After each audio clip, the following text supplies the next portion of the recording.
Makulay, masaya at jam-packed ang isinagawang pagpapailaw sa giant Christmas tree sa Manger Square sa Bethlehem. Sinisimbolo niyan ang pagsisimula at pagbabalik ng mas masayang pagdiriwang ng Pasko kasunod ng 2 taong gulo sa pagitan ng grupong Hamas at Israel. Sa kabila rin ng gulo sa pagitan ng Russia at Ukraine, nagbigay ng pag-asa at liwanag sa mga residente ang pinailawang giant Christmas tree sa Sofia Square sa Kyiv, Ukraine. Kanya-kanyang hiling at pasasalamat ang mga residente para sa paparating na Pasko.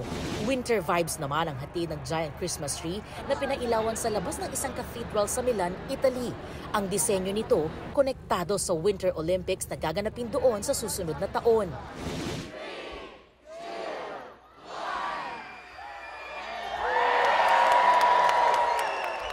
Pinailawan na rin ang Christmas tree lane sa California sa Amerika. Mahigit 20,000 bombilya ang ginamit para bigyang kulay ang mahigit 100 puno na nasa mahigit 1 kilometrong kalsada.